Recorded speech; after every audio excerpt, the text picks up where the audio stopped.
Bonjour tous. Notre vidéo aujourd'hui est consacrée à l'un des grands théorèmes d'approximation uniforme, à savoir le théorème de Weierstrass.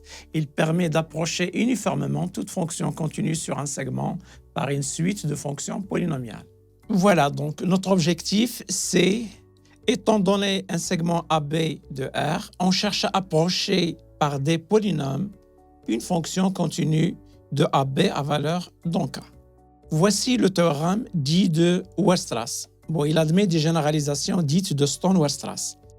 Si f est une fonction continue d'un segment à valeur dans K, alors f est limite uniforme sur AB d'une suite de fonctions polynomiales.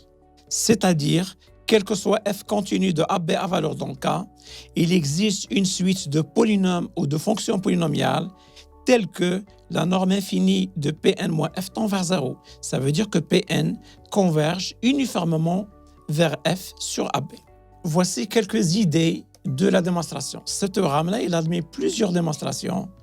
Donc, on va citer quelques idées d'une première démonstration. On peut se ramener au segment 0,1, bien sûr, par une petite transformation affine, une bijection affine qui va nous ramener le AB vers 0,1. Sur AB, on peut, parmi les démonstrations possibles, raisonner par ce qu'on appelle les polynômes de Bernstein. Les polynômes de Bernstein associés à une fonction f, ils sont définis tout simplement par Bn en f appliqué à x. C'est tout simplement la somme pour k variant de 0 jusqu'à n des coefficients binomiaux de Cnk fois f de k sur n multiplié par x à la puissance de k multiplié par 1 moins x à la puissance n moins k. Alors, on montre de manière analytique ou même probabiliste que la suite des polynômes de Bernstein, ça converge uniformément sur 0,1 vers f. Il y a d'autres démonstrations, donc avec ce qu'on appelle des produits de convolution. Passons maintenant à une application de ce grand théorème-là. On va appliquer ce théorème-là à ce qu'on appelle un problème des moments.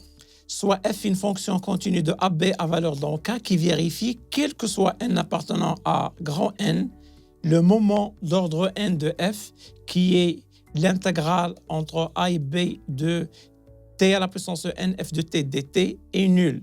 On appelle ça un moment parce qu'il admet une signification probabiliste. C'est effectivement le moment au sens des probabilités continues de la fonction. Alors, si tous les moments sont nuls, alors le f, elle est nul. On va essayer de démontrer ce résultat-là en utilisant ce grand théorème d'approximation de Weierstrass. En effet, par le théorème de Weierstrass, le f est limite d'une suite de polynômes et cette limite-là, elle est uniforme sur le segment AB. Puisque les moments, ils sont nuls, ça veut dire les intégrales des Tn fois f de t, ils sont nuls. Alors, par linéarité, quel que soit Q un polynôme, toujours l'intégrale entre a et b de Q de t, f de t, il va donner toujours 0 parce que Q de t, f de t, c'est une combinaison des Tn fois f de t. En particulier, on choisit Q, c'est le conjugué de Pn. On obtient alors, quel que soit n appartenant à n, l'intégrale entre a et b de Pn bar fois f de t, elle est nulle. On aimerait passer à la limite dans cette relation-là, mais on a un problème, il faut échanger limite et intégrale. Et bien sûr, pour le faire, on a besoin que la suite f fois Pn bar converge uniformément sur le segment AB. En effet, puisque le f est borné, alors la suite Pn bar fois f, il converge effectivement uniformément sur AB vers le module de f carré, puisqu'on peut le majorer par la norme infinie de f fois Pn moins f. Donc, par passage à la limite, lorsque le n tend vers l'infini dans cette expression-là, on obtient l'intégrale du module de f carré, elle est nulle. Or, le module de f carré étant une fonction qui est à la fois positive et continue, et puisque son intégrale elle est nulle, alors le f elle est nul.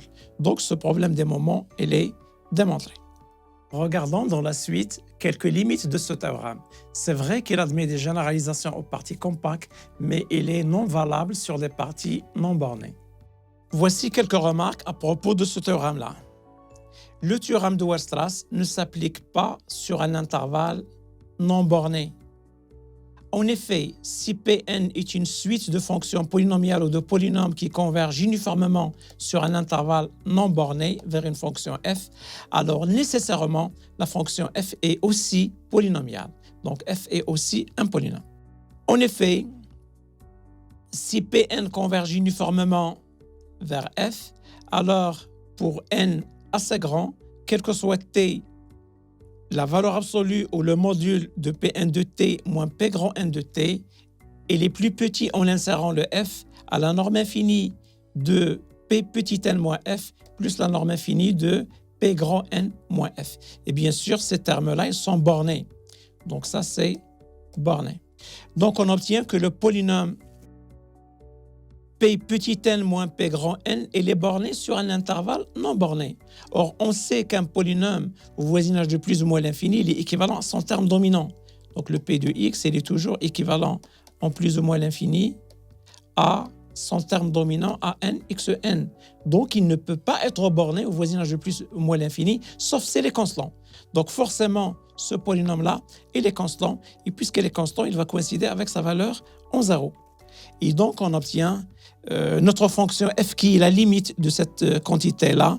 Il sera égal à ce terme-là plus ceci.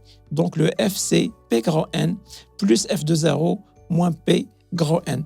Et c'est une fonction polynomiale. Et bien sûr, ce théorème-là, il ne s'applique pas sur des intervalles non bornés, puisque les limites, ils seraient toujours des fonctions polynomiales. Or, bien sûr, il existe notamment pas mal de fonctions non polynomiales. Voilà, notre vidéo arrive à sa fin. Merci de votre attention. À bientôt dans une prochaine vidéo.